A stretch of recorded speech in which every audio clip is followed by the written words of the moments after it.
l'occasion de se connaître en visitant la paroisse de la Haute-Vallée. Et on commence ce matin tous ensemble cette visite pastorale de la paroisse Saint-Jean-23. On ne pourra pas aller partout. Mais j'espère qu'on va garder l'évêque longtemps, ce qui fait qu'il aura l'occasion de passer par toutes les routes qu'il n'a pas encore empruntées. Et elles sont nombreuses dans l'Aude, et pas toujours faciles. Ce matin, c'est la messe animée par les jeunes. C'était comme ça, on a dit, c'est une chance. Voilà, qu'ils soient là, tous. Enfin, tous ceux qui participent à l'aumônerie, à la catéchèse, quelques-uns, quelques-unes. Ça nous permet de faire Église avec toutes les générations. Et ça, c'est bien.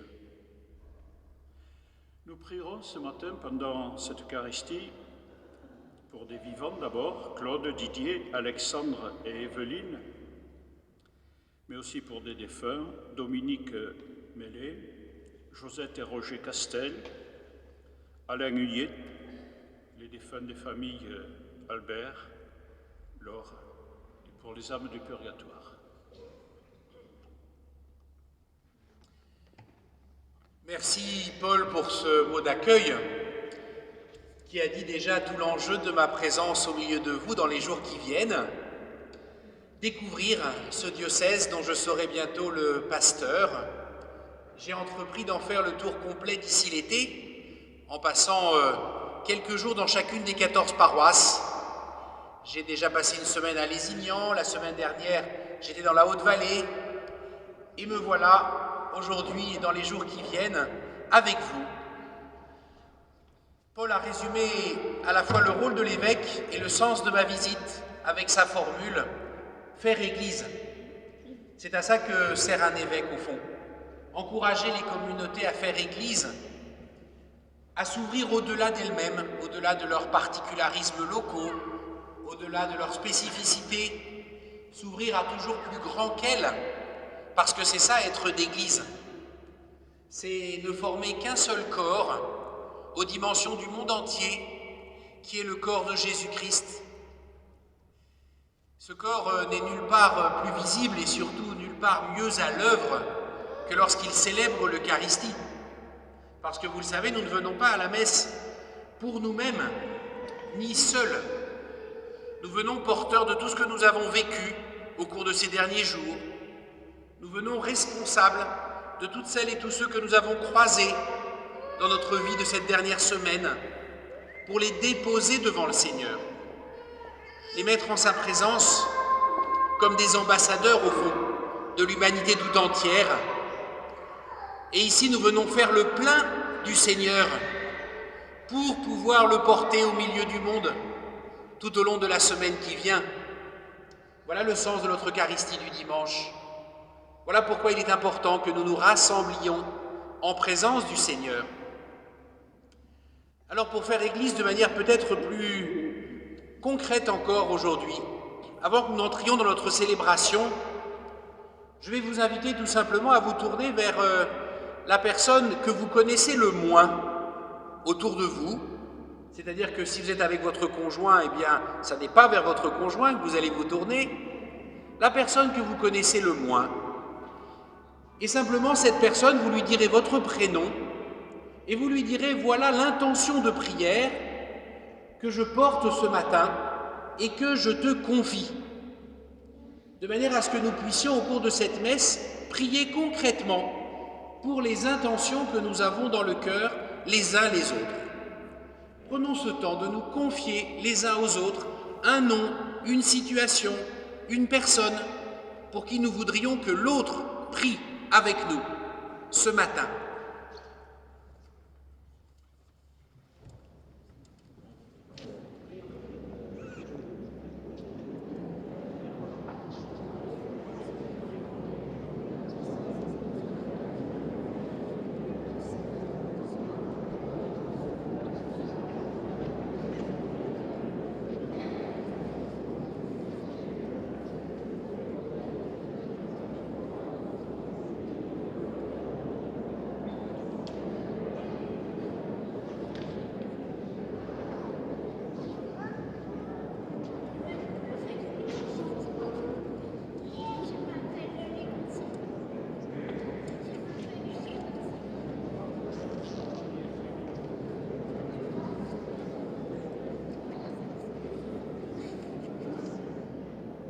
Voilà, nous avons maintenant une responsabilité particulière au cours de cette messe qui est de ne pas oublier tout simplement l'intention qui nous a été confiée.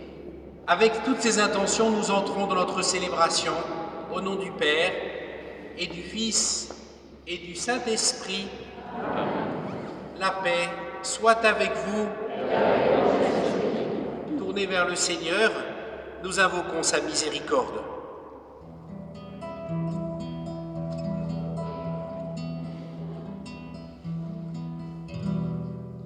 Pardonne-moi Seigneur, j'ai renié ton nom. Pardonne-moi Seigneur, j'ai quitté ta maison. J'ai voulu posséder sans attendre le temps. Pardonne-moi et purifie mon cœur.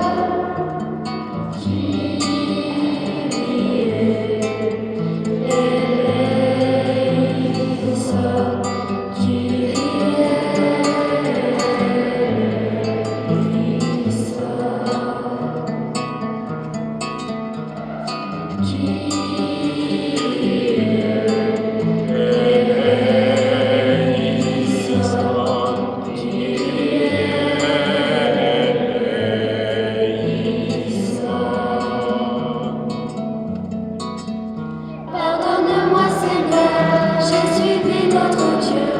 Pardonne-moi Seigneur, j'ai détourné les yeux.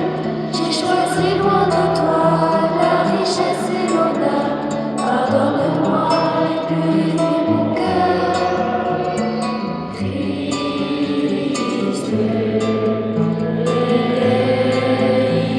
eleison, Christ,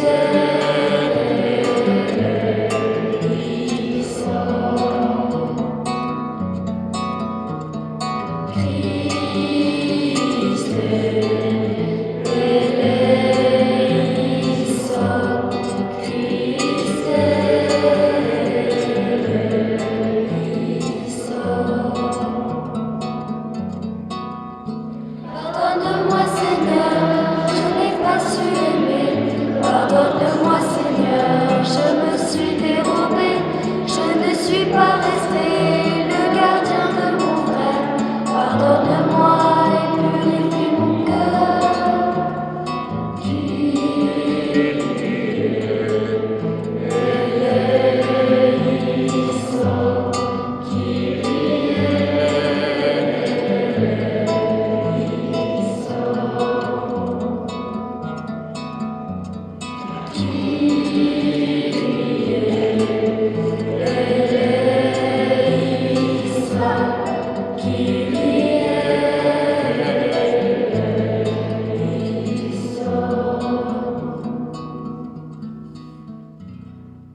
Que Dieu Tout-Puissant nous fasse miséricorde, qu'il nous pardonne nos péchés et nous conduise à la vie éternelle.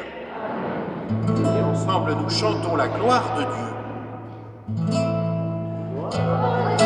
Au plus haut des cieux, et paix sur la terre, aux hommes qui l'aiment, gloire à Dieu. Au plus haut des cieux, gloire, gloire, gloire à Dieu. Nous te louons, nous te bénissons, nous t'adorons, nous te glorifions et nous te rendons grâce.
Seigneur Dieu, tu as promis d'habiter les cœurs droits et sincères.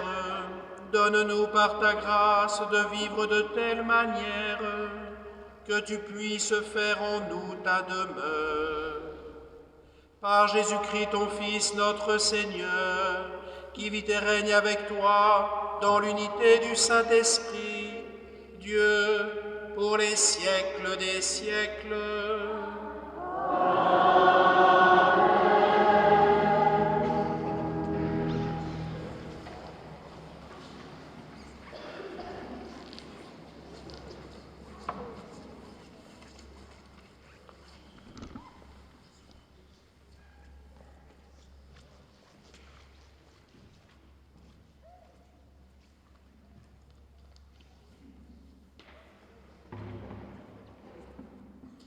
Lecture du livre du Ben Sira le Sage. Si tu le veux, tu peux observer les commandements. Il dépend de ton choix de rester fidèle. Le Seigneur a mis devant toi l'eau et le feu, et tend la main vers ceux que tu préfères. La vie et la mort sont proposées aux hommes. L'une ou l'autre leur est donnée selon leur choix, car la sagesse du Seigneur est grande. Fort est son pouvoir et il voit tout. Ses regards sont tournés vers ceux qui le craignent. Il connaît toutes les actions des hommes. Il n'a commandé à personne d'être impie. Il n'a donné à personne la permission de pécher. Parole du Seigneur.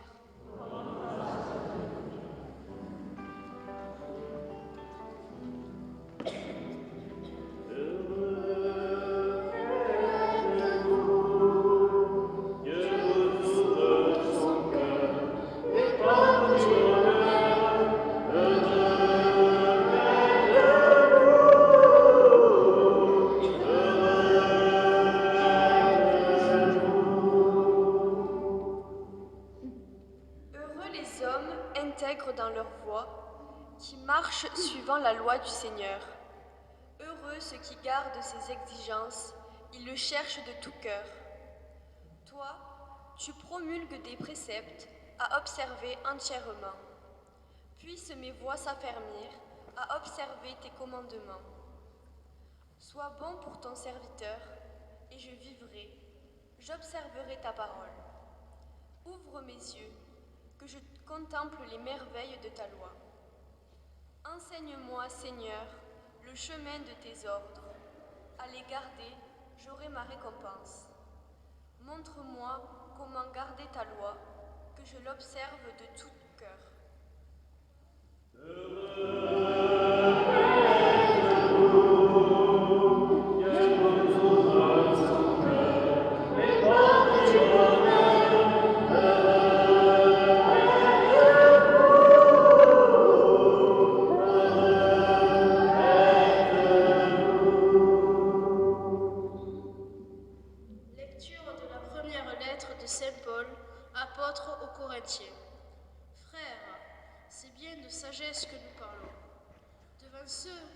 Adultes dans la foi, mais ce n'est pas la sagesse de ce monde.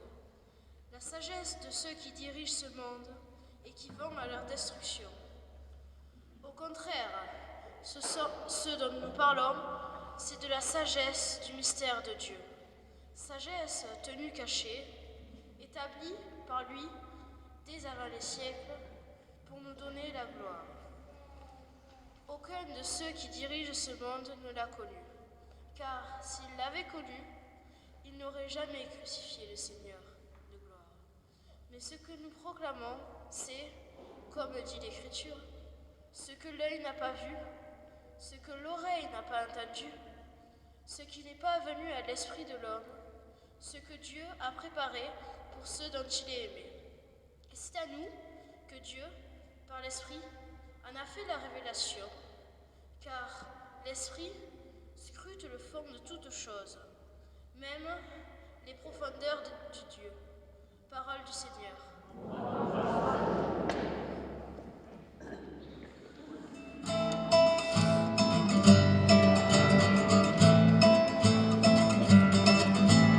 Alléluia.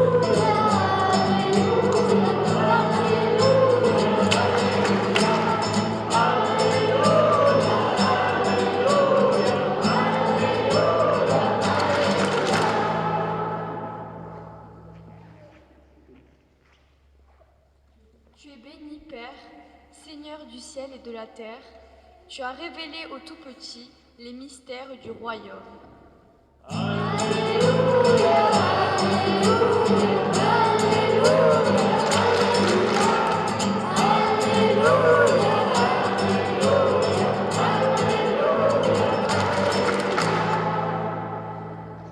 Le Seigneur soit avec vous. Bonne nouvelle de Jésus-Christ selon saint Matthieu.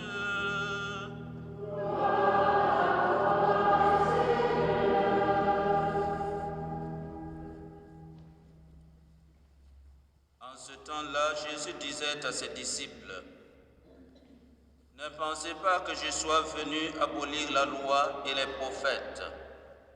Je ne suis pas venu abolir, mais accomplir. Amen, je vous le dis. Avant que le ciel et la terre disparaissent, pas un seul iota, pas un seul trait ne disparaîtra de la loi jusqu'à ce que tout se réalise.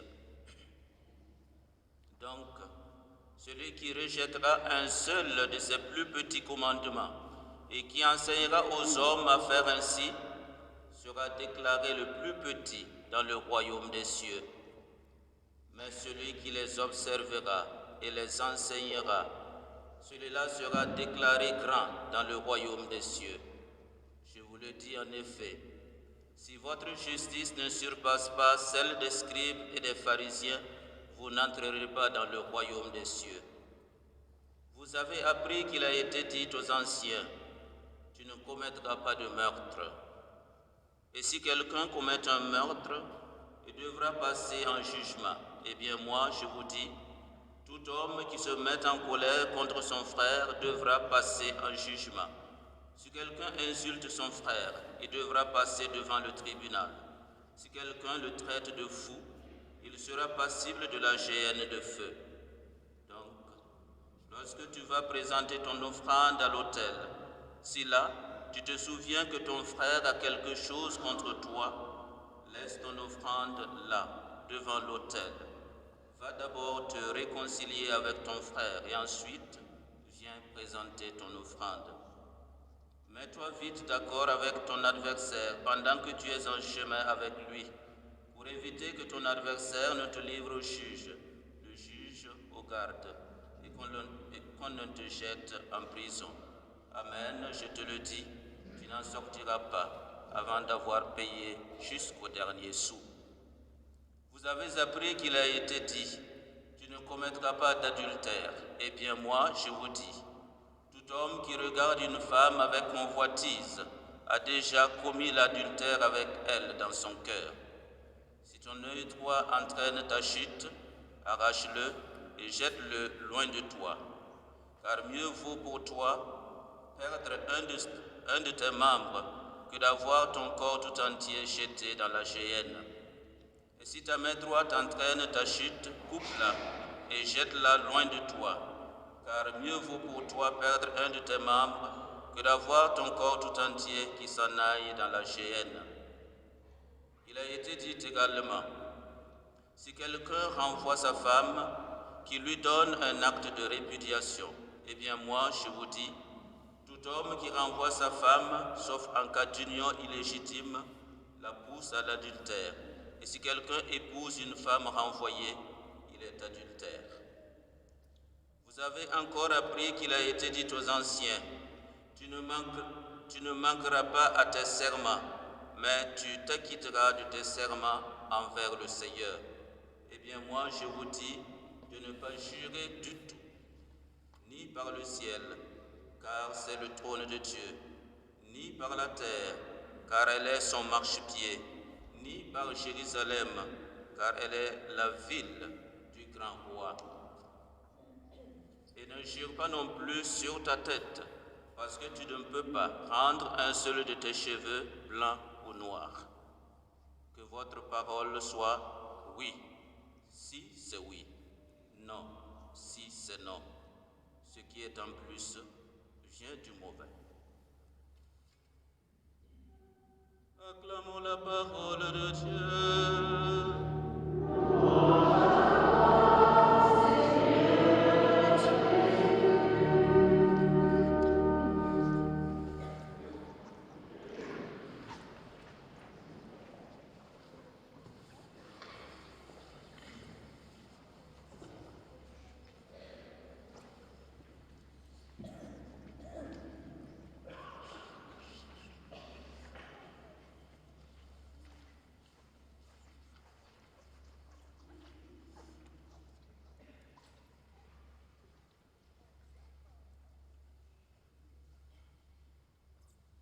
pensez pas que je sois venu abolir la loi.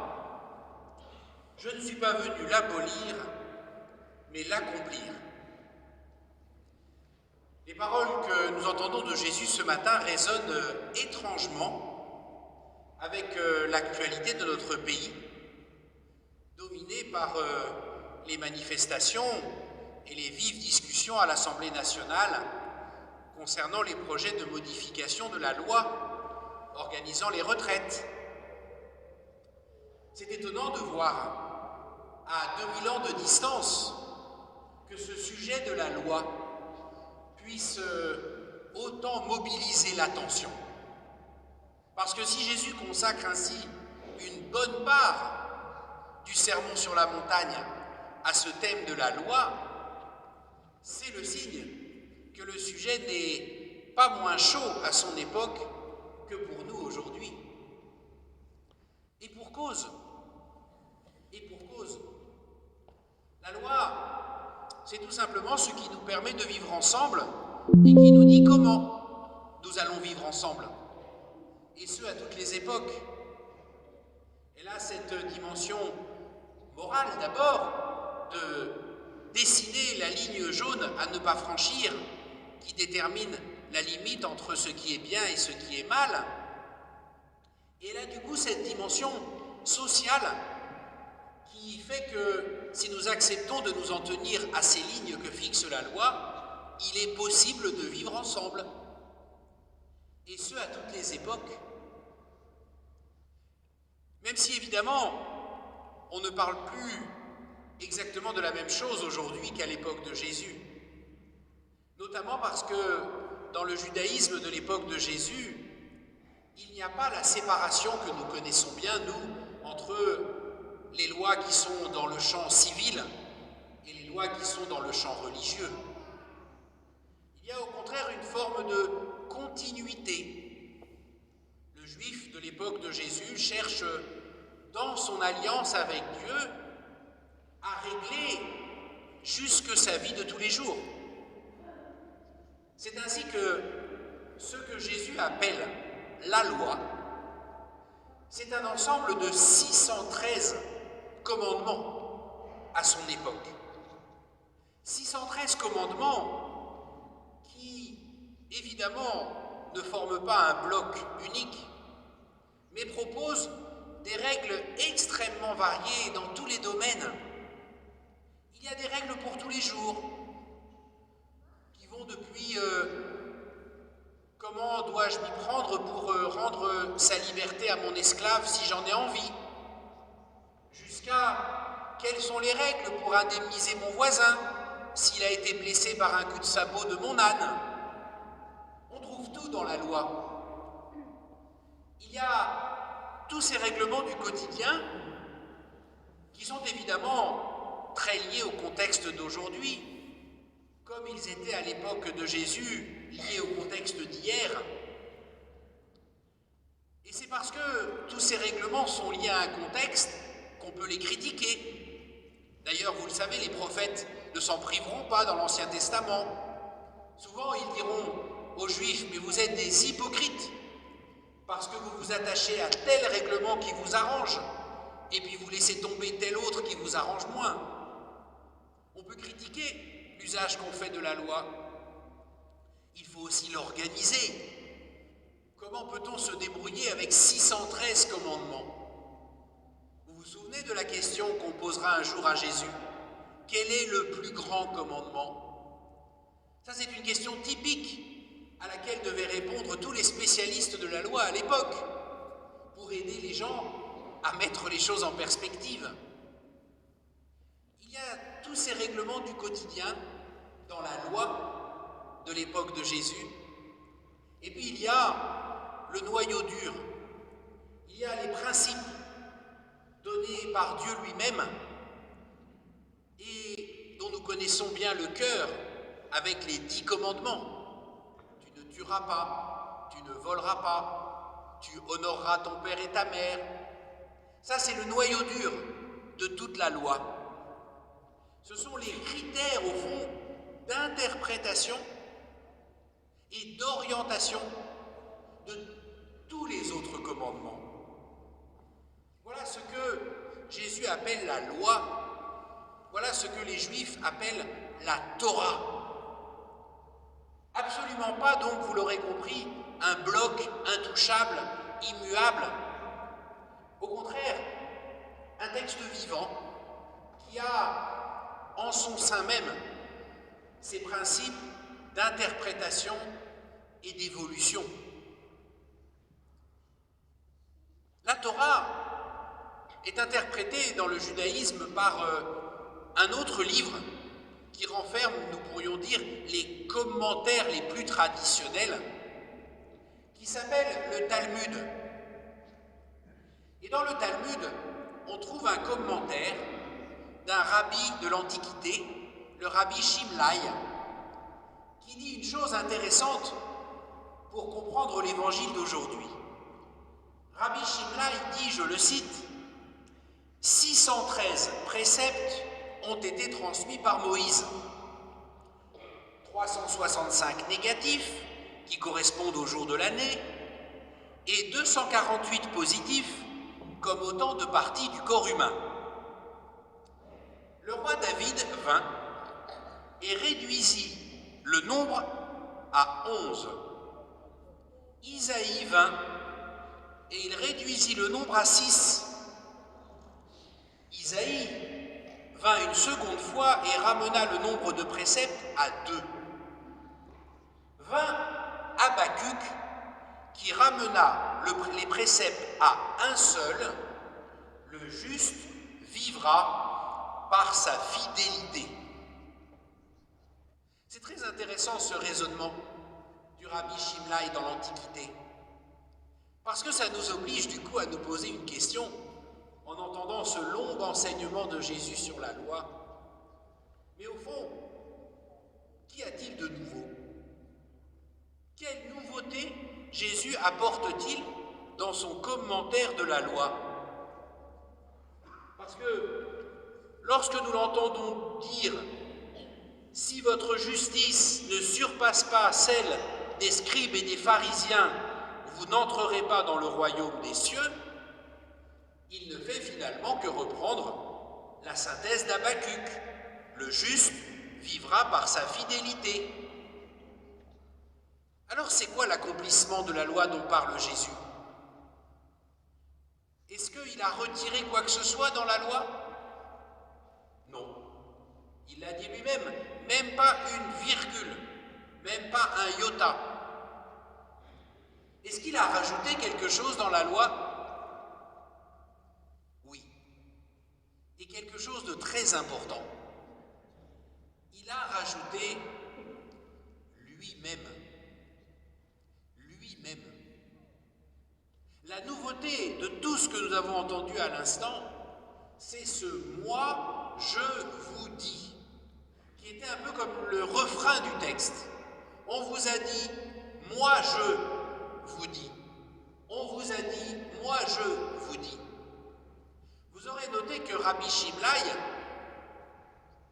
procédait tout autrement. Il dit « Moïse a dit », David a dit, Isaïe a dit, Habacuc a dit, mais jamais il ne se permettrait de dire « moi je vous dis ».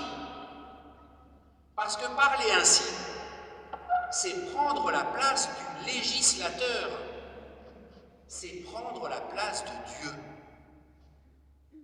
Aucun commentateur de la loi digne de ce nom n'oserait dire « moi je vous dis ». Voilà pourquoi les gens qui écoutent Jésus sont si frappés. C'est la conclusion de tout le sermon sur la montagne. On nous dit que les gens étaient frappés par l'enseignement de Jésus et par son autorité, et encore la traduction n'est pas très juste. Le mot veut plutôt dire effrayés. Ils sont effrayés d'entendre Jésus. Tout simplement parce qu'ils se disent, mais pour qui se prend-il ? Pour qui se prend-il de prendre ainsi la place de Dieu? Soit il blasphème, soit il est Dieu. Dans la mentalité des Juifs qui l'écoutent, voilà ce qu'ils comprennent de la manière qu'a Jésus d'enseigner. Ils comprennent très bien, et peut-être plus facilement que nous aujourd'hui, que le message de Jésus consiste à dire que l'obéissance à la loi n'est pas moins essentielle. Simplement, elle ne concerne pas tant à se conformer à des règles extérieures qu'à tendre à la vérité du cœur. Obéir à la loi, c'est tendre à la vérité du cœur. C'est faire en sorte que mon cœur corresponde, ressemble toujours davantage au cœur de Jésus, parce qu'il est la loi. Rappelez-vous la réponse qu'il fera au jeune homme riche, qui viendra lui dire « Mais que dois-je faire pour avoir la vie éternelle ?» Jésus finira par lui dire « Suis-moi, suis-moi, c'est moi la loi. » Un chrétien, chers amis, c'est cela. Voilà pourquoi je suis toujours un peu mal à l'aise lorsque nous présentons notre foi chrétienne comme un ensemble de valeurs auxquelles nous sommes attachés. Moi, je crois que les valeurs, Jésus s'en fout. Parce que les valeurs, voyez-vous, c'est comme la coquille de l'escargot. Quand il n'y a plus d'escargot dedans, ça s'appelle un fossile. Les valeurs chrétiennes, quand il n'y a plus Jésus dedans, ça s'appelle un fossile. Chers amis, être chrétien, c'est adhérer à Jésus, coller à Jésus, faire de Jésus, plus encore que de ses valeurs, sa règle de vie. Voilà la sagesse nouvelle dont Paul nous parlait dans la deuxième lecture et que nous sommes invités à vivre. Voilà la question que Jésus nous repose dimanche après dimanche et à chaque fois que nous nous retrouvons autour de lui. Veux-tu me choisir comme règle de ta vie? Et ainsi, avec moi, veux-tu choisir la vie?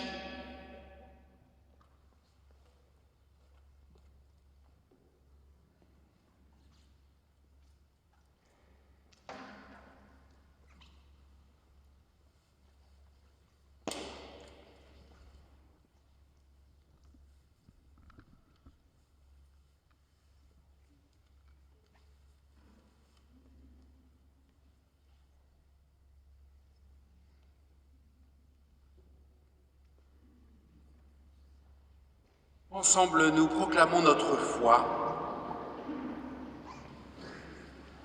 Je crois en Dieu le Père Tout-Puissant, Créateur du ciel et de la terre, et en Jésus-Christ, son Fils unique, notre Seigneur, qui a été conçu du Saint-Esprit et né de la Vierge Marie, a souffert sous Ponce Pilate, a été crucifié, est mort et a été enseveli, est descendu aux enfers.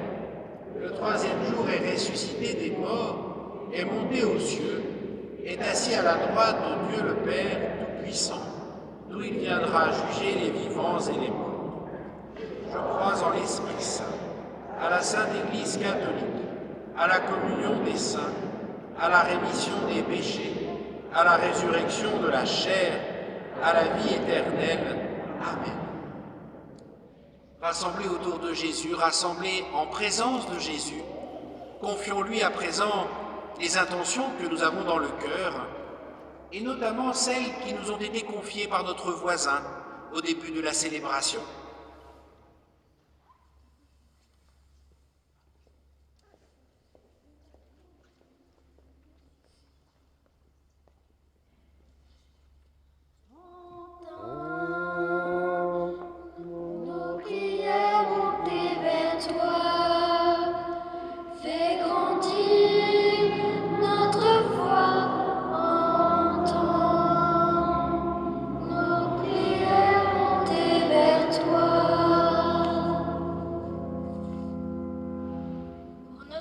Évêque dans l'Aude, Monseigneur Bruno Valentin, dans sa nouvelle mission, pour tous les membres du clergé, pour notre pape François, qu'ils aient le courage, malgré les épreuves, de continuer à proclamer la bonne nouvelle.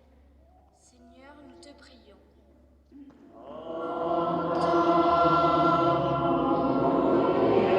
Monter vers toi,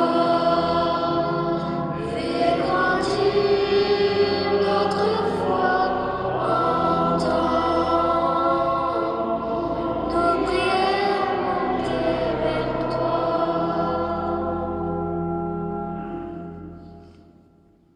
Pour tous les dirigeants de notre planète, afin qu'ils nous conduisent vers une paix durable et qu'ils participent à prendre soin de la terre, notre maison commune. Seigneur, nous te prions.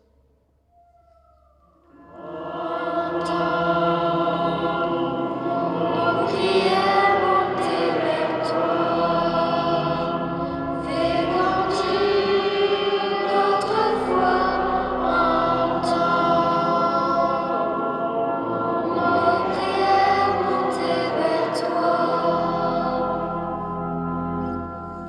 Pour le peuple ukrainien et tous ceux qui sont victimes des guerres à travers le monde. Pour toutes les personnes malades et ceux qui les accompagnent. Pour tous ceux qui souffrent dans leur cœur ou sont victimes d'agressions ou de harcèlement. Pour le peuple turc et pour le peuple syrien, victime de violents séismes. Seigneur, nous te prions.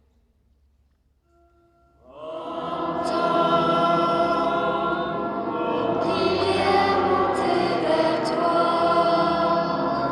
fais grandir notre foi en toi. Nos prières monter vers toi. Pour les servants d'autel, les catéchumènes et tous ceux qui préparent des sacrements, qu'ils espèrent en ta parole et grandissent dans leur foi. Pour tous les laïcs engagés dans notre paroisse et pour tous ces fidèles, Seigneur, nous te prions.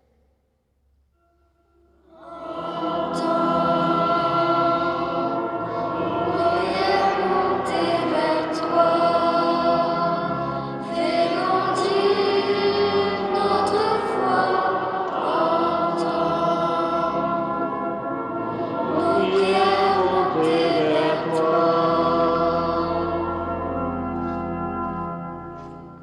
Dieu qui sauve tous les hommes et ne veut en perdre aucun, entends la prière de ton peuple et donne-lui la joie d'être exaucé par le Christ, notre Seigneur.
ensemble au moment d'offrir le sacrifice de toute l'Église.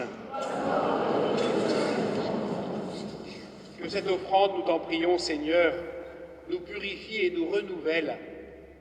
Qu'elle devienne pour ceux qui accomplissent ta volonté la cause de la récompense éternelle par le Christ, notre Seigneur.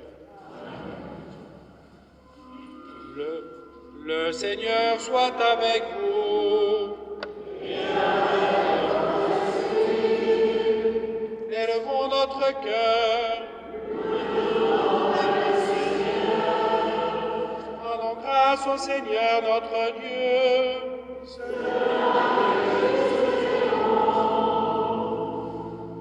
Vraiment, il est juste et bon pour ta gloire et notre salut de t'offrir notre action de grâce toujours et en tout lieu, Seigneur, Père très saint, Dieu éternel et tout-puissant, par le Christ notre Seigneur.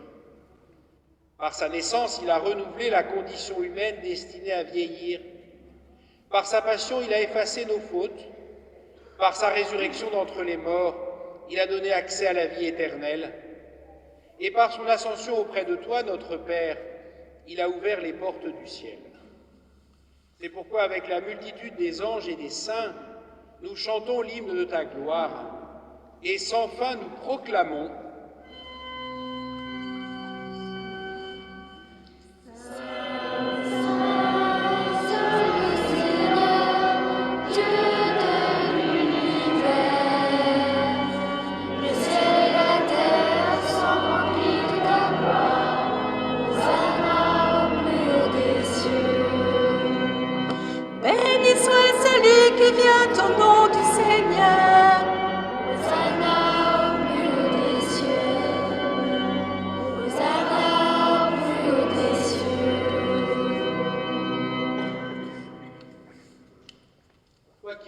saint, toi qui es la source de toute sainteté, Dieu notre Père, nous voici rassemblés devant toi, et dans la communion de toute l'Église, nous célébrons le jour où le Christ est ressuscité d'entre les morts. Par lui que tu as élevé à ta droite, nous te prions.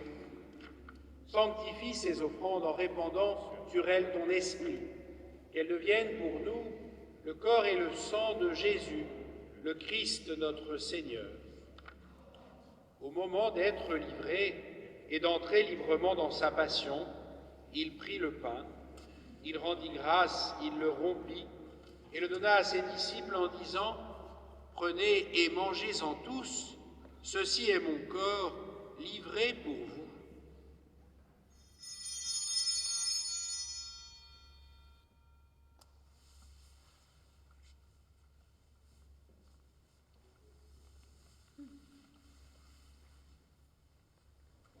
De même, après le repas, il prit la coupe, de nouveau il rendit grâce et la donna à ses disciples en disant « Prenez et buvez-en tous, car ceci est la coupe de mon sang, le sang de l'alliance nouvelle et éternelle, qui sera versé pour vous et pour la multitude en rémission des péchés.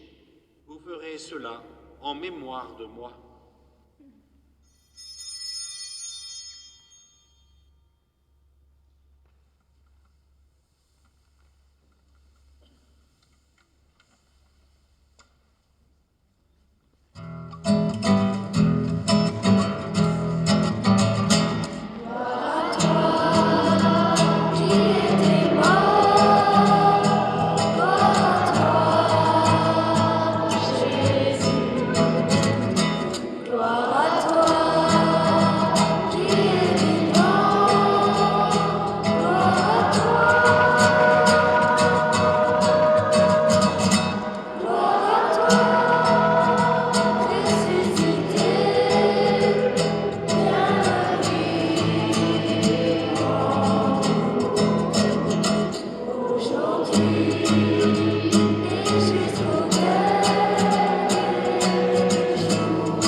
De ton Fils, nous t'offrons, Seigneur, le pain de la vie et la coupe du salut, et nous te rendons grâce, car tu nous as estimés dignes de nous tenir devant toi pour te servir. Humblement, nous te demandons qu'en ayant part au corps et au sang du Christ, nous soyons rassemblés par l'Esprit Saint en un seul corps. Souviens-toi, Seigneur, de ton Église répandue à travers le monde. Fais-la grandir dans ta charité, en union avec notre pape François, notre évêque Alain, son coadjuteur Bruno, présent avec nous aujourd'hui, et tous les évêques, les prêtres et les diacres. Souviens-toi aussi de nos frères et sœurs qui se sont endormis dans l'espérance de la résurrection. Souviens-toi de Dominique, de Josette et Roger, d'Alain, de tous les défunts des familles Albert, Laura, de toutes les âmes du purgatoire. Souviens-toi dans ta miséricorde de tous les défunts. Accueille-les dans la lumière de ton visage. Et sur nous tous, enfin, nous implorons ta bonté. Permets qu'avec la Vierge Marie, la bienheureuse Mère de Dieu, avec Saint Joseph, son époux, les apôtres et tous les saints qui ont fait ta joie au long des âges, nous ayons part à la vie éternelle et que nous chantions ta louange et ta gloire par ton Fils, Jésus, le Christ. Par lui, avec lui et en lui.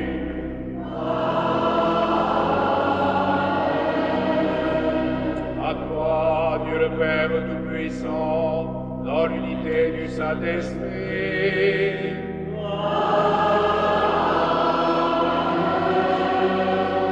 Tout honneur et toute gloire pour les siècles des siècles.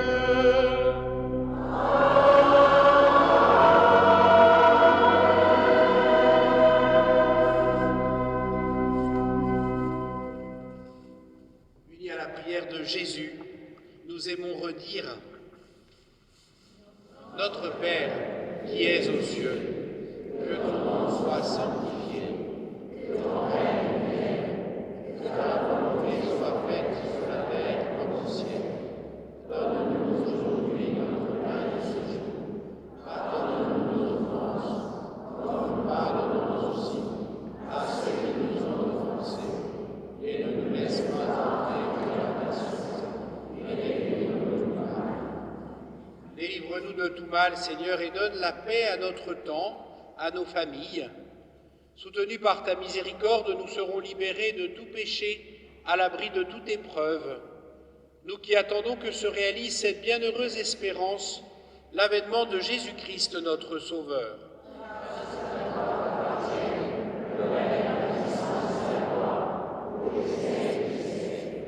Seigneur Jésus-Christ, tu as dit à tes apôtres, je vous laisse la paix, je vous donne ma paix. Ne regarde pas nos péchés, mais la foi de ton Église. Pour que ta volonté s'accomplisse, donne-lui toujours cette paix et conduis-la vers l'unité parfaite, toi qui vis et règnes pour les siècles des siècles. Que la paix du Seigneur soit toujours avec vous. Dans la charité du Christ, échangeons les uns avec les autres un signe de cette paix qui nous vient du Seigneur.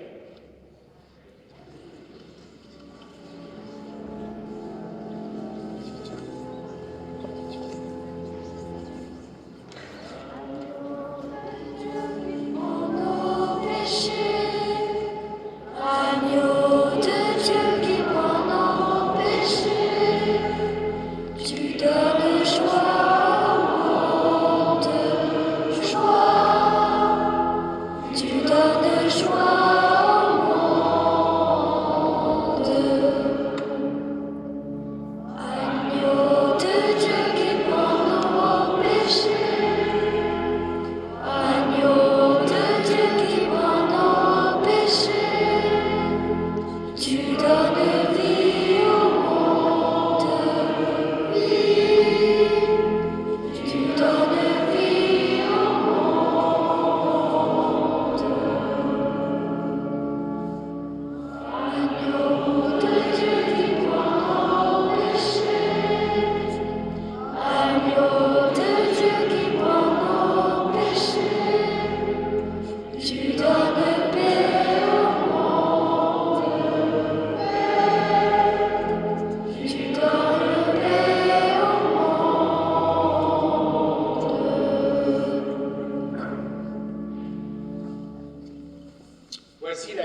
péchés du monde. Heureux les invités au repas des noces de l'agneau.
Qui mangera ce pain vivra jamais.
suis le pain vivant descendu du ciel.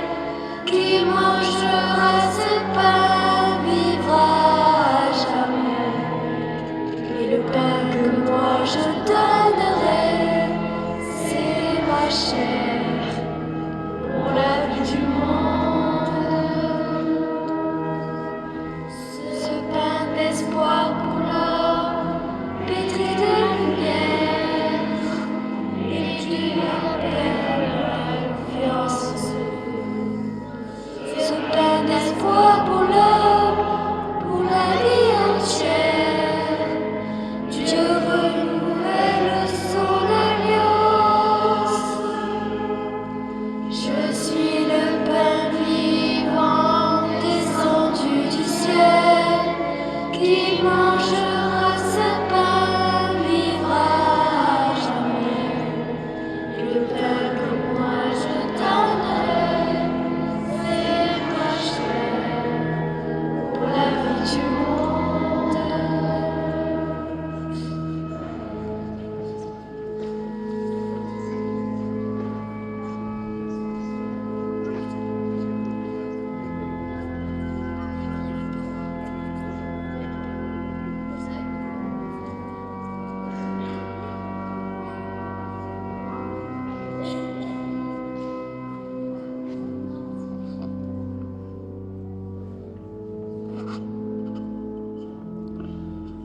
J'invite la sœur de Saint-Joseph de Cluny, qui doit prendre la parole, à venir.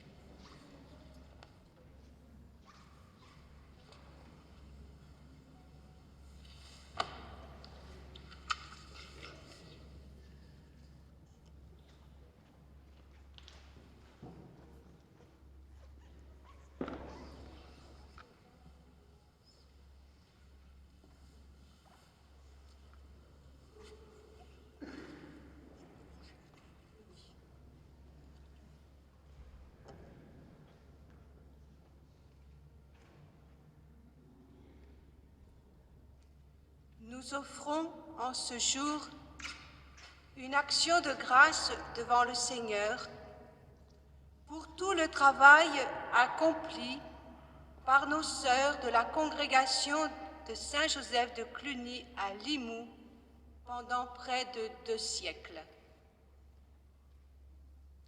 En effet, la bienheureuse Anne-Marie Javoué, notre fondatrice, a établi en 1827, dans l'ancien couvent des Dominicains à la petite ville, un hôpital pour les personnes atteintes de maladies mentales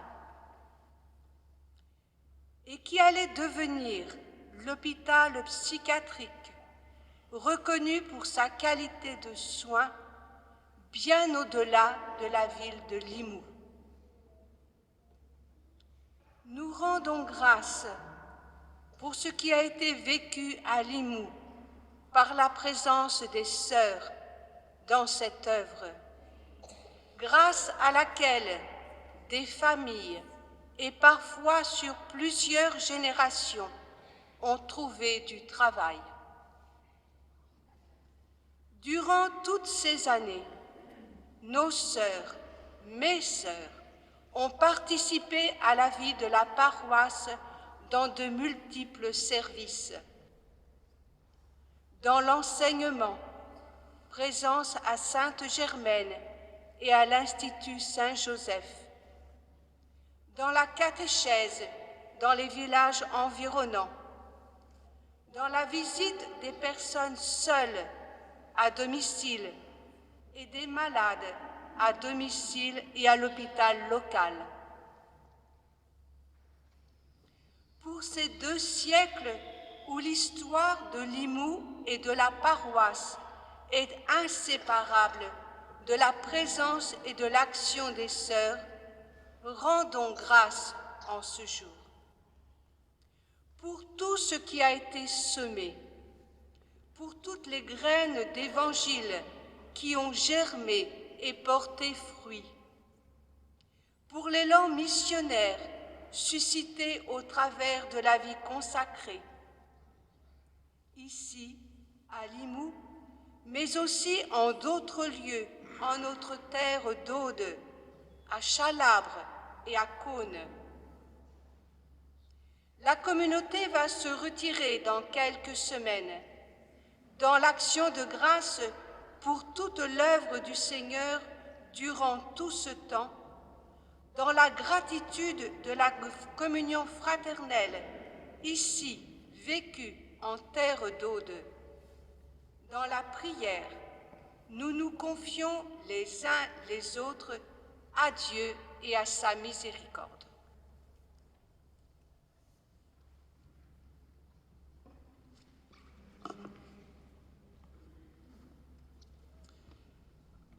« 1827. À l'époque, le chef de la France, les amis, il ne s'appelait pas Emmanuel Macron, il s'appelait Charles X. 1827, c'est la date à laquelle les sœurs de Saint-Joseph de Cluny sont arrivées à Limoux. C'est dire l'importance, le poids de cette page d'histoire de Limoux qui se tourne avec leur départ dans quelques semaines. Pendant 200 ans, elles ont fait tant de bien ici à Limoux et aux alentours.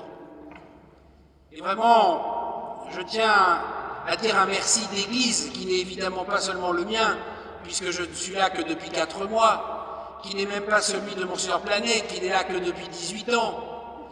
Un merci à la taille de toute l'Église pour ce bien qui a été fait quand on pense que les sœurs de Saint-Joseph de Cluny étaient à Limoux, alors que la Vierge Marie n'était encore même pas venue jusqu'à Lourdes. J'ai une immense reconnaissance, une immense admiration pour le travail de ces femmes ici, pour leur modernité, pour ce qu'elles ont su semer et qui aujourd'hui les dépasse de beaucoup avec l'hôpital qui est ici à Limoux et qui continue sans elles. Elles ont été véritablement précurseuses. Mais j'ai évidemment aussi une immense peine de les voir partir. Alors je demande au Seigneur de faire naître des vocations, de faire naître des vocations ici à Limoux, de faire naître des vocations dans tout notre diocèse, de faire en sorte que des jeunes prennent le relais et inventent à leur tour les réponses aux besoins de notre monde d'aujourd'hui. En 1827, les sœurs ont inventé ce qui était nécessaire pour faire face aux exigences du moment où elles sont arrivées. Il faut que des jeunes de l'Aude se lèvent et avec Jésus inventent les réponses aux questions de notre monde. C'est ma prière et c'est la prière que je vous invite tous, chers amis, à porter avec moi. Alors mettons-nous debout pour conclure notre célébration.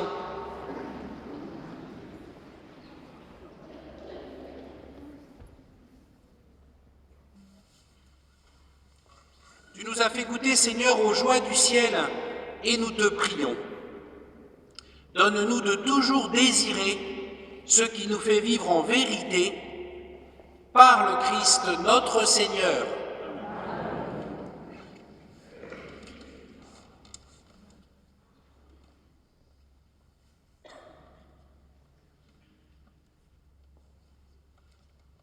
Le Seigneur soit avec vous.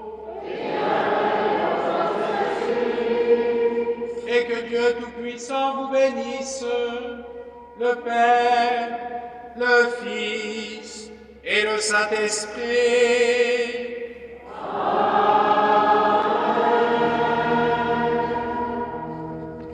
Alors n'allez pas tout de suite dans la paix du Christ, car je repasse la parole au Père Paul.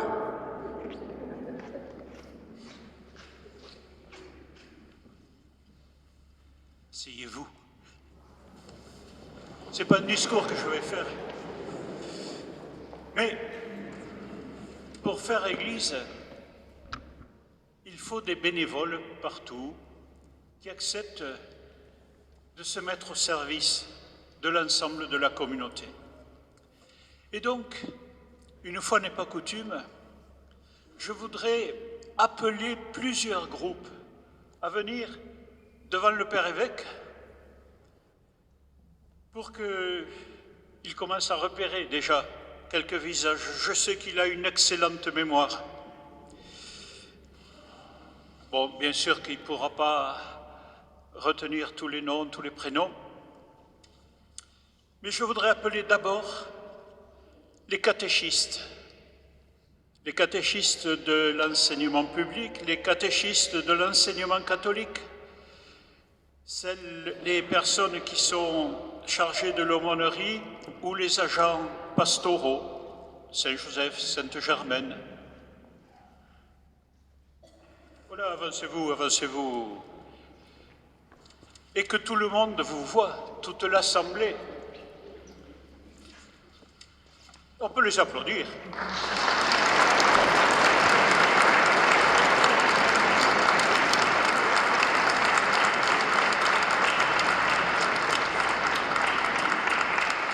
Voilà, vous aurez l'occasion de saluer Monseigneur tout à l'heure pendant le verre de l'amitié où toute l'Assemblée est invitée au fond de l'Église. Tous ceux qui voudront saluer Monseigneur pourront le faire. Voilà. Oui. Il y a même la relève, vous l'avez vu. Il a été mignon pendant toute la messe. Je l'avais à l'œil. Ensuite, je voudrais appeler les animateurs et animatrices liturgiques. Alors, ceux qui font chanter, bon, c'est un peu les mêmes, hein, mais...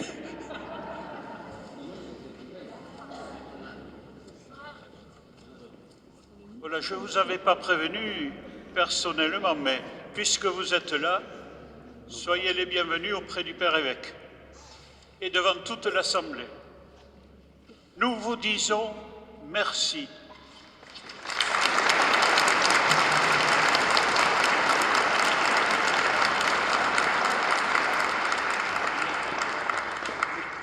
Je voudrais inviter aussi à monter dans le chœur les personnes qui s'occupent des équipes de funérailles.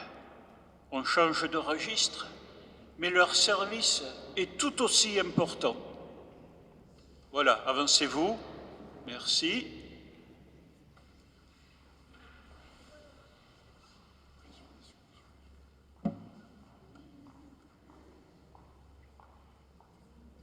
Oui, Michel, tu es là sur place. Oh, très bien. Avancez-vous, avancez-vous.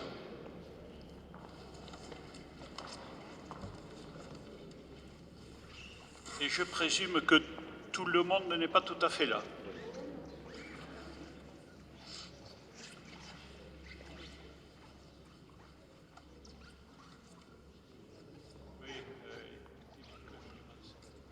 Ah ben oui, s'il n'y a pas Rose.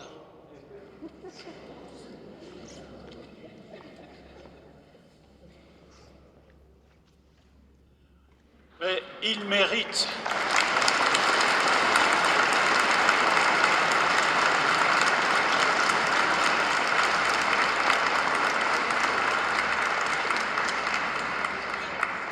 Ils ont bien mérité notre merci et celui de toutes les familles et de toutes les communautés.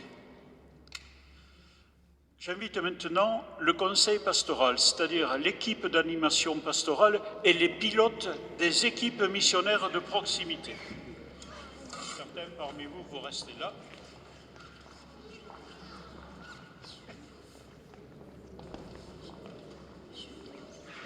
Allez, avancez-vous, avancez-vous.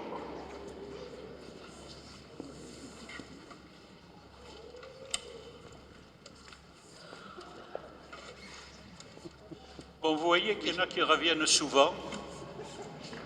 C'est pas pour se montrer.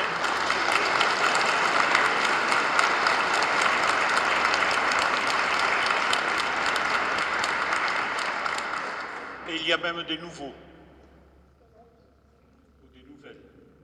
Puisque la communauté de Belvez a choisi d'autres pilotes.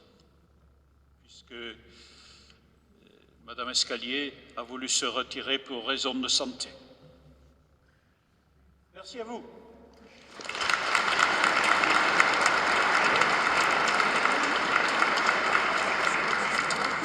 Rose, ne partez pas. Je voudrais inviter les personnes qui sont à l'équipe d'accueil au presbytère, parce qu'elles, c'est souvent qu'elles sont là.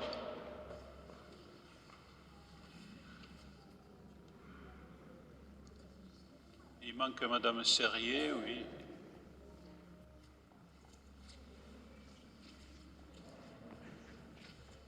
Voilà, merci à vous.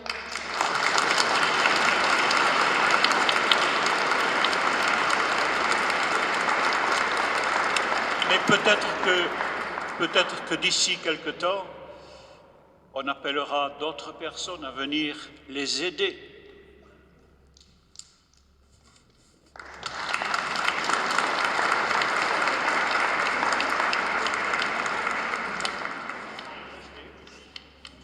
Oui, vous restez parce que j'appelle maintenant un petit conseil, mais qui a son importance, c'est le Conseil des affaires économiques de la paroisse. Oui, il n'est pas petit celui-là. Où est-ce qu'il est le Conseil des affaires économiques? Et Charles, voilà. 3, et Rose, ça fait 4. Alain, qui est le premier, c'est le comptable. Rose, c'est la trésorière, c'est elle qui signe les chèques. Alors, avis aux artisans. Voilà, Gérard, tu es aussi responsable au Secours catholique, mais on aura l'occasion de se revoir à ce sujet, puisque les associations caritatives seront invitées à rencontrer le Père évêque au cours des 4 jours. Merci aussi à vous.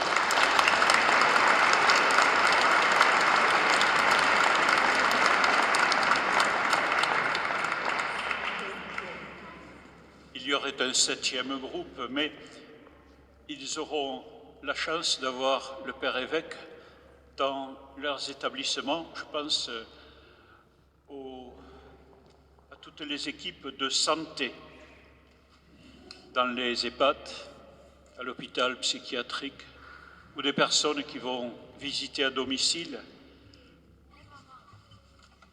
Donc, le Père évêque leur rendra visite sur place au cours de mardi et mercredi.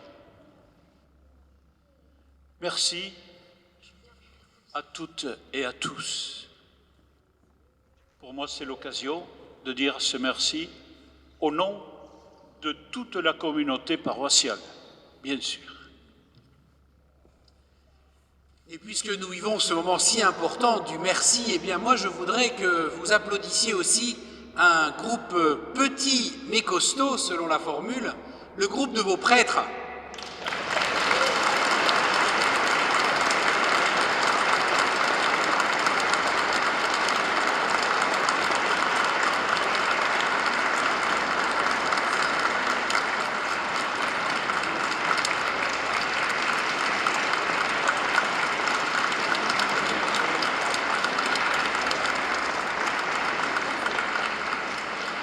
Juste pour dire que Gilles n'est pas là, il est allé à Cuisa, puisque vous savez que notre équipe n'est pas que sur Limoux. Voilà, et maintenant nous allons pouvoir nous saluer et prolonger la conversation. Alors, allez dans la paix du Christ. Nous rendons grâce à Dieu. Je ne vous propose pas un rafraîchissement, ça c'est fait. Mais je vous propose le verre de l'amitié, c'est quand même mieux. Alors, avant de se retrouver au verre de l'amitié, on va demander aux jeunes de se mettre juste devant le chœur parce que notre dernière chanson, elle est de la gestuelle. Et comme je sais que ça va vous réchauffer, une fois que vous avez repéré leur gestuelle, vous pouvez gestuer avec eux.